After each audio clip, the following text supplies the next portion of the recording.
Qualcomm के हिस्सा खरीद के बाद नए शिखर पर पहुंचा आरआईएल। शेयर का भाव 1950 के करीब 12 लाख करोड़ के मार्केट कैप वाली देश की पहली कंपनी बनी रिलायंस।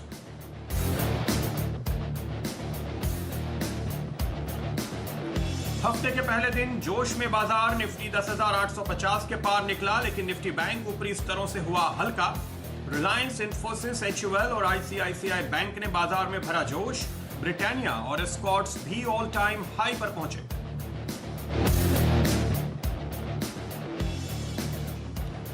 मेटल और ऑटो शेयरों में अच्छी रौनक। निफ्टी मेटल और ऑटो इंडेक्स में 1% से ज्यादा की तेजी। भारत फोर्ज में 6% का उछाल। आईटी शेयर भी भागे।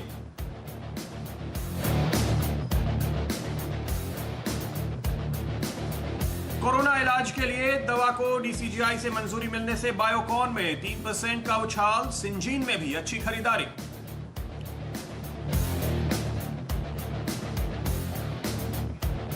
राजस्थान में अशोक गहलोत की कांग्रेस सरकार पर संकट। थोड़ी देर में कांग्रेस विधायक दल की बैठक। सचिन पायलट के खिलाफ हो सकती है कार्रवाई।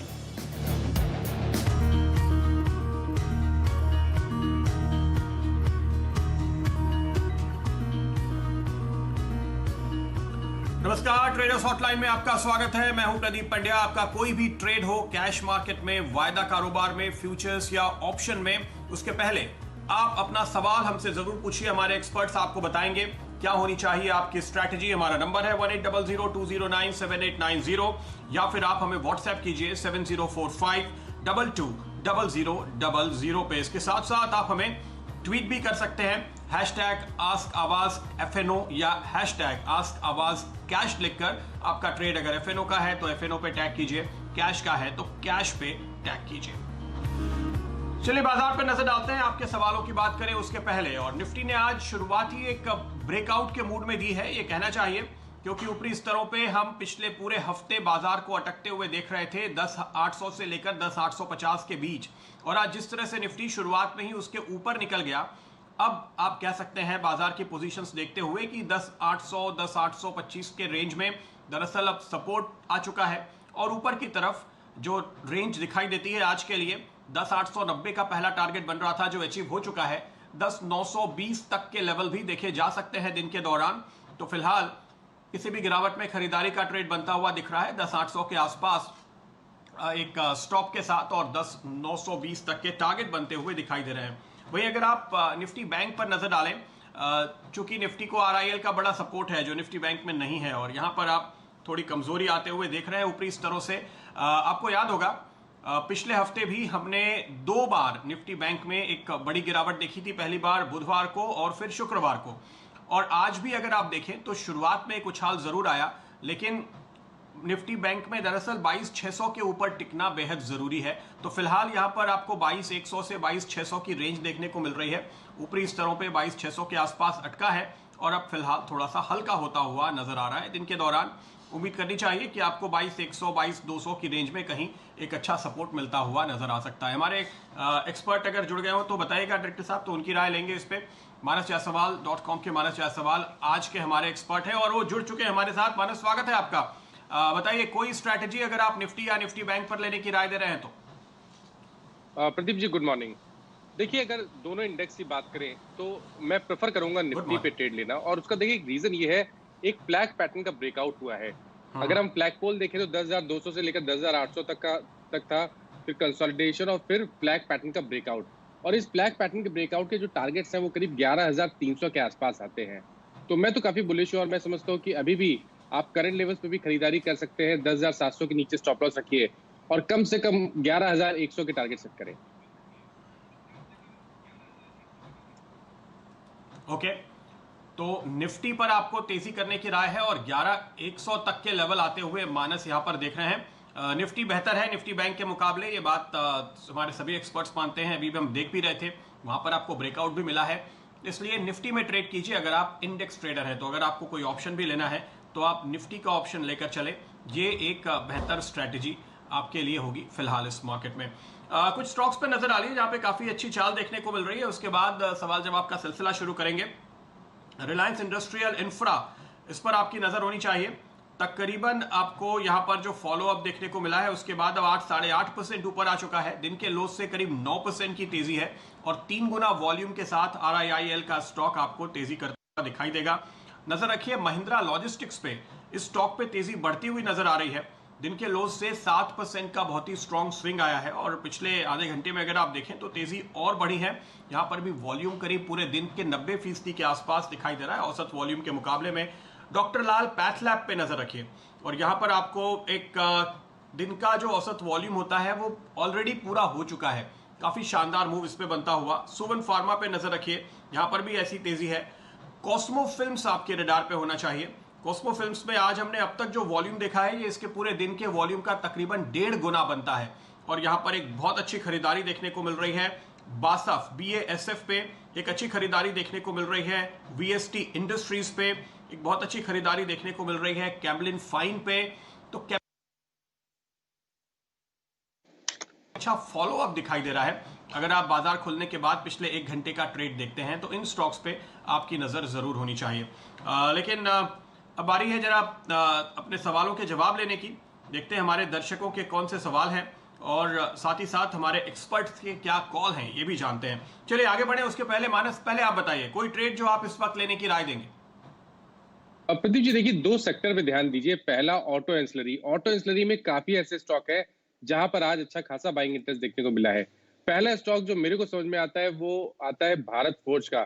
काफी समय से हम देख रहे हैं कि stock 200 day moving average break नहीं कर पा रहा है, बट आज के पैटर्न को देख के लगता है कि बहुत ही जल्दी भारत फोर्ज अपना 200 डे मूविंग एवरेज ब्रेक करेगा और 405 की तरफ जाएगा। तो मेरे हिसाब से यहाँ खरीदारी करें, 360 का स्टॉप लॉस रखें। और दूसरा सेक्टर है IT, जहां पर हमने कुछ कंसोलिडेशन देखा लेकिन आज फिर से हमें इन्फोसिस में बाइंग इंटरेस्ट देखने को मिला है, वहां ब्रेकआउट देखने को मिला है। और टेक महिंद्रा ध्यान दीजिए क्योंकि यहाँ पर लोअर लेवल से बाइंग इंटरेस्ट देखने को मिला है। तो मैं समझता हूँ टेक महिंद्रा में खरीदारी करने के मौके हैं। 620 के टारगेट सेट करें, 575 का स्टॉप लॉस रखें। ओके, तो ये 2 कॉल है आपके लिए आती हुई, भारत फोर्ज और टेक महिंद्रा। ये 2 ट्रेड साफ तौर पे मानस आपके लिए बना रहे हैं इस समय। भारत फोर्ज पे 360 का स्टॉप लगाइए, 405 तक के टारगेट आपको मिलेंगे और टेक महिंद्रा पे आपका स्टॉप होना चाहिए 575 पे, 620 रुपए तक के टारगेट आते हुए दिखाई दे सकते हैं। तो 2 बाय कॉल आज के ट्रेड में आपके लिए आते हुए। चलिए सवाल जवाब का सिलसिला शुरू करते हैं मानस। पहला सवाल जो आ रहा है, BPCL हमारा एक फेवरेट स्टॉक है, इस पे लगातार नजर है लेकिन थोड़ा साइडवेज हो गया है पिछले दिनों में। इन्होंने यहाँ पर एक लॉट लिया है, शंपा दास जिन्हें गुवाहाटी से ये सवाल किया है हमें। शंपा का एक लॉट जो है 381 की इनकी कॉस्ट पे आया है। तो अभी आप कह सकते हैं इनके कॉस्ट के आसपास ही मानस ये स्टॉक चल रहा है और तकरीबन 1, 2, 3, 4 दिन के कंसोलिडेशन के बाद आज फिर से मजबूती दिखा रहा है। तो क्या लगता है इनका मुनाफा बनेगा? क्या टारगेट देखते हैं इनके लिए आप? देखिए, सबसे पॉजिटिव ये है कि स्टॉक लगातार 100 डे मूविंग एवरेज पे सपोर्ट ले रहा है पिछले करीब 15-20 दिन से प्रदीप जी। और आज के पैटर्न को देख के लगता है कि फिर से जो हाईज हैं 400 रुपए के आसपास उसको स्टॉक टेस्ट करेगा। तो केवल 20 रुपए का ही टारगेट सेट करिए, बहुत बड़ी टारगेट एक्सपेक्ट मत करिए। करंट लेवल्स पे अगर आपके पास लॉन्ग पोजीशन है आप बिल्कुल होल्ड कर सकते हैं। 376 ये स्टॉप लॉस लेवल है, इसके नीचे स्टॉप लॉस जरूर रखें। ओके, तो ये कॉल है आपके लिए। एक स्टॉप लगाना आप ना भूलें। BPCL आपको मुनाफा देगा तेजी के ट्रेड में। शंपा जी आपको बने रहने की राय यहां पर आ रही है। इस बीच एक खबर आती हुई यूनियन बैंक पे। यूनियन बैंक ने MCLR में 20 बेसिस पॉइंट की कटौती की घोषणा की है। MCLR में कटौती का मतलब है कि बैंक की जो कर्ज पर ब्याज दरें हैं वो घट जाएंगी। तो क्या ये नेगेटिव है? दरअसल नहीं, क्योंकि बैंक्स के डिपॉजिट कॉस्ट जितनी कम होती है उस हिसाब से बैंक्स उसके ऊपर अपनी MCLR घटाते हैं। और एक बहुत अच्छी तेजी दिखाने के बाद ये स्टॉक थोड़ा सा साइडवेज जा रहा है, फिलहाल सपोर्ट के पास है। कोई ट्रेड देखते हैं मानस या फिलहाल अवॉइड करेंगे यूनियन बैंक को? मैं तो प्रदीप जी अवॉइड करूंगा। ये जरूर है कि यहाँ पर बिकवाली के मौके नहीं है, स्टॉक ने ऑलरेडी बॉटम बना लिया है, लेकिन फिर भी मैं थोड़ा इंतजार करूंगा एक ब्रेकआउट का। जब 35 रुपए के ऊपर निकलेगा स्टॉक तभी आपको यहाँ पर खरीदारी करनी है, लेकिन आपके पास है तो आप बिल्कुल बने रह सकते हैं। और 50 डे मूविंग एवरेज जो कि 30 रुपए के नीचे है, 30 रुपए के आसपास है, उसके नीचे आपको स्टॉप लॉस सकता है। तो मानस कह रहे हैं सपोर्ट के पास है, फिलहाल यहां पर शॉर्ट तो हरगिज ना करें, पोजीशन है तो बने रहें और स्टॉप लॉस आप लगाएं तकरीबन 30 रुपए का। ब्रेकआउट आएगा 34-35 के ऊपर, उसके लिए आपको इंतजार करना चाहिए, लेकिन फिलहाल इस रेंज में आप इसको होल्ड करें। चलिए आगे बढ़ते हैं। एक बहुत ही इंटरेस्टिंग ब्रेकआउट जो बनता हुआ दिखाई दे रहा है वो आपके लिए स्क्रीन पर लेकर आते हैं, उसके बाद अगले दर्शक के सवाल लेंगे। डायरेक्टर साहब वो चार्ट स्क्रीन पर जरूर दिखाइएगा। दीपक नाइट्राइट वो स्टॉक है, आज जैसे कि हम थोड़ी देर पहले बात कर भी रहे थे कि सारे के सारे जो केमिकल स्टॉक्स हैं उनमें बड़ी अच्छी तेजी देखने को मिल रही है। दीपक नाइट्राइट के लिए पिछले हफ्ते एक अच्छी खबर भी आई थी इनकी एक यूनिट के लिए, और उसके बाद तेजी बनी, फिर थोड़ा कंसोलिडेट हुआ। लेकिन आप चार्ट देखेंगे आपकी स्क्रीन पर कि तकरीबन 4 दिन के कंसोलिडेशन के बाद एक फ्रेश ब्रेकआउट आज शुरुआती ट्रेड में आया, थोड़े से डिप के बाद फिर से ये तेजी पकड़ता हुआ। तो साफ तौर पे आपको यहाँ पर एक फ्लैग का, एक कंसोलिडेशन का ब्रेकआउट बनता हुआ दिखाई दे रहा है। अच्छी बात जो इसमें आपको और देखनी चाहिए वो ये है कि ये स्टॉक लगातार मार्केट को आउट परफॉर्म तो करता ही रहा है, लेकिन अगर आप वीकली लेवल पर देखेंगे तो यहाँ पर हमने अब तक जो हाईएस्ट वीकली क्लोजिंग देखी है वो तकरीबन 530-31 के आसपास की आती है, और हम उससे डिसाइसिवली काफ़ी ऊपर निकल रहे हैं। तो एक थोड़ा लंबा फ्रेमवर्क भी ले, थोड़ा लंबा नज़रिया भी ले, लंबे टाइम फ्रेम में भी एक फ्रेश ब्रेकआउट का इशारा कर रहा है जो आपको शायद बड़े टारगेट कमा कर देगा दीपक नाइट्राइट इस लेवल से, ऐसा लगता है। ये आर्ली चार्ट है मानस, जो कुछ देर पहले हमने फ्रीज किया था, क्या कॉल देंगे आप इस पे? देखिए आर्ली चार्ट प्रदीप जी देखिए तो वहां पर आपको फ्लैग ब्रेकआउट दिखेगा। अगर आप डेली चार्ट देखिए तो वहां पर ऐसा लग रहा है कि आप कंसोलिडेशन से फिर से स्टॉक निकलने वाला है। मैं समझता हूँ 1 से 2 दिनों का समय ही लगेगा जब स्टॉक कंसोलिडेशन फेज से निकल जाएगा, और कम से कम 600 से लेकर 610 तक के टारगेट्स पॉसिबल है। तो 50-60 रुपए का मूव तो यहाँ से आपको बिल्कुल मिलना चाहिए, तो अभी भी आप खरीदारी कर सकते हैं। 524 के नीचे स्टॉप लॉस रखना है। 524 यह है स्टॉप लॉस, 600 से 610 के बीच में बनेंगे आपके टारगेट। तो आप देखिए आपके लिए यहां से जो गंवाने के लिए है मुश्किल से 24 रुपए नीचे का जो डाउन साइड है, और ऊपर कमाई का जो मौका बनता है वो आपके लिए तकरीबन 50 से 60 रुपए का बनता है। तो रिस्क रिवॉर्ड रेशियो काफी बेहतरीन है मानस, जैसे कि आपको यहां पर ये दोनों लेवल सुझा रहे हैं। तो यह है आज का शानदार ब्रेकआउट जिस पर आपको ट्रेडिंग का मौका बनता है दीपक नाइट्राइट में। चलिए नजर डालते हैं कुछ और स्टॉक्स पे और अपने सवालों का सिलसिला आगे बढ़ाते हैं। अगला सवाल बजाज फाइनेंस पे अहमदाबाद से दीपक का है। दीपक हमारे साथ जुड़े हुए हैं। दीपक बताइए क्या है आपका सवाल?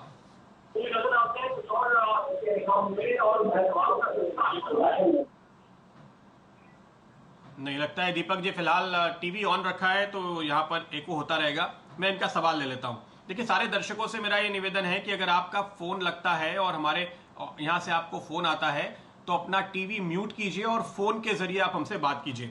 दीपक जी का सवाल है बजाज फाइनेंस पे, इन्होंने शॉर्ट किया है एक लॉट 2825 पे।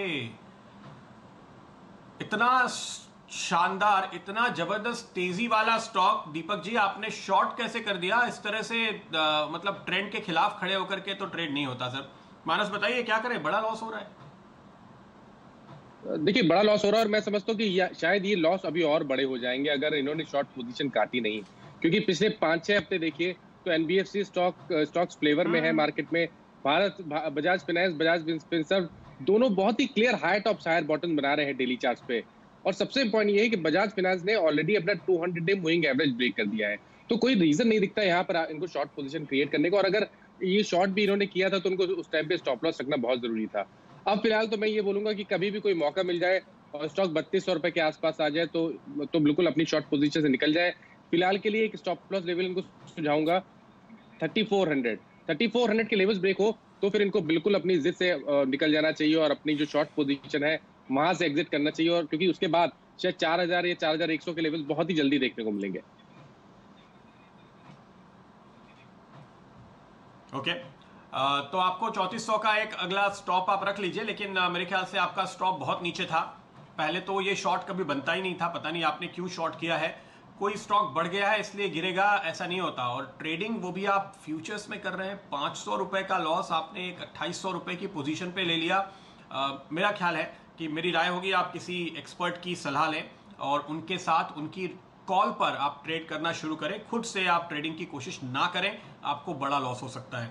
अगला सवाल लेते हैं चंडीगढ़ से विक्रमादित्य जी का। विक्रमादित्य जी हैं क्या फोन लाइन पे? जी सर। मेरे ख्याल से उनको हमारी आवाज नहीं पहुंच रही है। पहुंच रही है। विक्रमादित्य जी बताइए। सर हमने अदानी पोर्ट का बाय किया 2 रुपये पर 4 लॉट का है, लेकिन अभी 1 रुपये 20 पैसा चल रहा है, तो क्या होल्ड करूं सर या उससे एग्जिट हो जाऊं? अदानी पोर्ट का कॉल ऑप्शन आपने जो लिया है, ये आपने लिया है ऊपर के लेवल पे 400 के स्ट्राइक वाला। देखिए ये स्टॉक पिछले हफ्ते ही करेक्ट हुआ और फिलहाल भी इसका मूड कुछ बहुत अच्छा नहीं दिख रहा। और दूसरी बात कि आपने जो पोजीशन बनाई है वो तो अब काफ़ी दूर निकल गई 400 रुपए के लेवल पे। तो मेरे ख्याल से माइनस 400 के लेवल का तो कॉल अब पूरी तरह से इस सीरीज के लिए इनवैलिड हो जाता है। लेकिन क्या कॉल ऑप्शन लेने की राय भी होगी, क्योंकि लग रहा है पिछले हफ्ते तो इसने रिवर्सल के संकेत दे दिए। प्रदीप जी देखिए, हम लोगों ने इस शो में काफी बार ट्रेडर्स को सुझाया है कि जब भी आप ऑप्शन ट्रेड लें और आप ट्रेडर हो तो बिल्कुल आपको एट द मनी पे ट्रेड करना है। आउट ऑफ मनी पे, इतना डीप आउट ऑफ मनी पे तो बिल्कुल भी ट्रेड नहीं करना है। और फिलहाल के लिए पैटर्न की बात करें तो पैटर्न वीक लगता है, क्योंकि वीकली चार्ट अगर आप देखेंगे तो वहां पर बेरिश इनगल्फिंग पैटर्न है। स्टॉक अपने 200 डे मूविंग एवरेज के आसपास ट्रेड कर रहा है और मैं उम्मीद करता हूँ कि शायद स्टॉक करेक्ट होगा और 300 रुपए की तरफ जाने की कोशिश करेगा। तो फिलहाल के लिए तो मैं यही बोलूंगा कि कोई उछाल मिले 340 से 345 तक तो बिल्कुल अपना जो उनका 400 रुपए का कॉल ऑप्शन है उस पोजीशन से निकल जाए। तो आपको इस कॉल ऑप्शन से तो निकलना ही है। क्या इन्हें पुट लेने की राय देंगे आप माइनस, क्योंकि आप कह रहे हैं कि ये स्टॉक अभी और नीचे जा सकता है? बिल्कुल मैं इनको बोलूंगा कि पुट में आप बिल्कुल ट्रेड कर सकते हैं, लेकिन हमेशा देखिए ध्यान रखिए कि आपको कभी भी कोई पोजीशन बनानी है तो मार्केट ट्रेंड भी समझना पड़ेगा। अब जब मार्केट ट्रेंड पॉजिटिव है, हाई टॉप हायर बॉटम बन रहे हैं, तो आपको पुट पे ट्रेड नहीं करना है अदानी पोर्ट के। आपको स्ट्रॉन्ग स्टॉक्स जहां पर आपको स्ट्रेंथ लगती है वहां के कॉल ऑप्शन में ट्रेड करना है, वहां के at the money call option में ट्रेड करना है। तो आप मंदी से बचिए, क्योंकि फेल होने के चांसेस, पैटर्न के फेल होने के चांसेस बढ़ते हैं जब आप वीक स्टॉक ढूंढ रहे हो और अब मार्केट में बड़ी तेजी हो। तो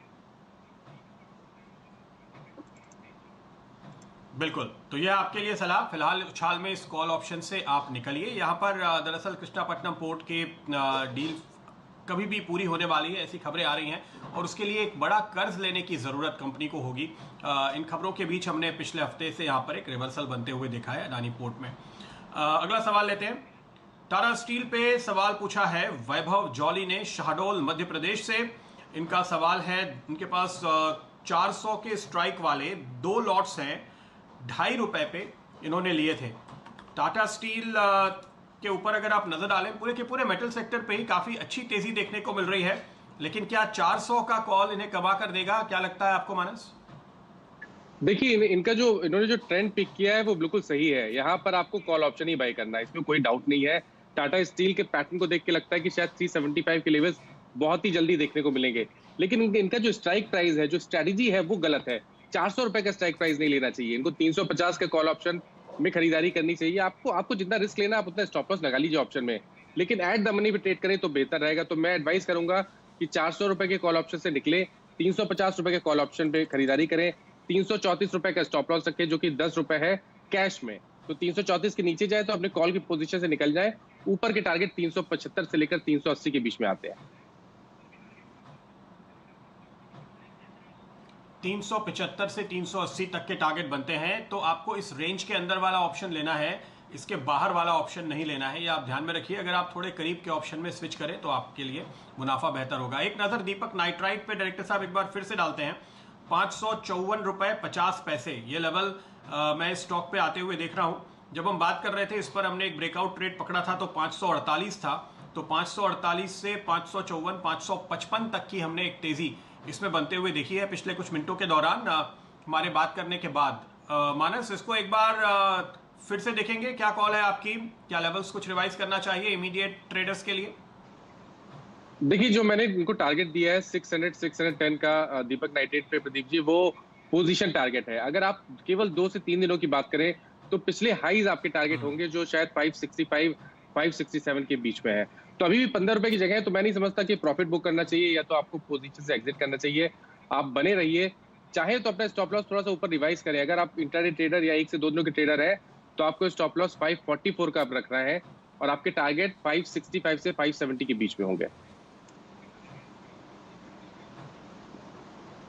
ओके 565 से 570 ये इमीडिएट टारगेट होंगे और 610 के टारगेट जिसकी बात कुछ देर पहले मानस ने कही थी वो तो है ही। तो देखिए हमने 548 के करीब आपको बताया और पिछले 10 मिनट के अंदर 555 तक का मूव इस स्टॉक ने दिखा दिया। तो ये आपको बता रहा है किस तरह की स्ट्रेंथ है इस शेयर में और लगातार थोड़ा भी डिप आता है तो वहां पर आप खरीदारी होते हुए देख रहे हैं फिलहाल दीपक नाइट्राइट के स्टॉक पे। अगला सवाल लेते हैं मुंबई से दीपक मनखानी यह है हमारे साथ। दीपक जी इस वक्त फोन लाइन पे। दीपक जी आपको मेरी आवाज आ रही है? नहीं, इनका सवाल ले लेते हैं। MGL इन्होंने खरीदा है 1 लॉट जुलाई का, तो ये फ्यूचर्स ट्रेड कर रहे हैं 1048। ये है वो लेवल मानस 1048 पे इन्होंने एंट्री ली है और एक अच्छे खासे नुकसान में होंगे फिर तो ये MGL में फिलहाल क्या कॉल देंगे आप इन्हें? डेफिनेटली एक चीज पॉजिटिव है कि 200 डे मूविंग एवरेज को ब्रेक नहीं किया है स्टॉक ने, तो फिलहाल के लिए मैं इनको एडवाइस करूंगा कि 960 का स्टॉप लॉस रखें, बने रहे, उछाल मिल जाए 1020 के आसपास तो निकल जाए, क्योंकि अगर आप वीकली या मंथली पैटर्न देखिए तो वहां बहुत एग्रेसिव पैटर्न नहीं दिखता है। मैं समझता हूँ कि शायद हायर लेवल पे फिर से सेलिंग प्रेशर देखने को मिलेगा। तो फिलहाल के लिए 960 का स्टॉप लॉस रखें और उछाल मिले 1020 के आसपास तो लॉन्ग पोजीशन से निकल जाए। ओके उछाल में निकलने की राय है आपके लिए, यहाँ पर तेजी का ट्रेड नहीं बनेगा। इनफैक्ट मुझे याद है हमने फ्यूचर्स एक्सप्रेस में पिछले सोमवार को IGL का पुट खरीदने की राय दी थी और वो करीब 2 से 2.5 गुना हमने दाम बढ़ते हुए पिछले हफ्ते के दौरान मैंने देखे थे जब तक मैं ट्रैक कर रहा था उसको। तो IGL और MGL दोनों में एक अच्छी वीकनेस फिलहाल देखने को मिल रही है, यहाँ पर आपको लॉन्ग ट्रेड नहीं लेना चाहिए। अगला सवाल है रोशन कुमार झा का नई दिल्ली से। इन्होंने हमें सवाल भेजा है LNT का कॉल ऑप्शन है इनके पास 2 लॉट 980 के स्ट्राइक वाला 24 रुपए 50 पैसे ये इनकी कॉस्ट LNT पे बनती है। 941 पे है फिलहाल ये कैश में। 980 का कॉल क्या मुनाफा बनाकर देगा? ये तो बिल्कुल स्ट्रेट लाइन साइडवेज चलता हुआ सा दिख रहा है मानस, क्या कहेंगे? देखिए एक बड़े कंसोलिडेशन में है और कंसोलिडेशन का एक बहुत बड़ा रीजन ये है कि 100 डे एक्सपोनेंशियल मूविंग एवरेज बिल्कुल ऊपर है। अगर आप देखिए तो 975 के आसपास 100 डे एक्सपोनेंशियल मूविंग एवरेज है। तो जब तक ये ब्रेक नहीं होगा तब तक आपको कोई बड़े मूव देखने को नहीं मिलेंगे। तो फिलहाल के लिए क्योंकि एक साइडवेज मूव है और पैटर्न इतना बुरा नहीं लगता है, तो मेरे हिसाब से तो बने रहे 914 का स्टॉप लॉस रखे और जब भी 975 के लेवल्स ब्रेक होंगे तो स्टॉक अपना 200 day exponential moving average test करेगा जो कि 1100 रुपए के आसपास है।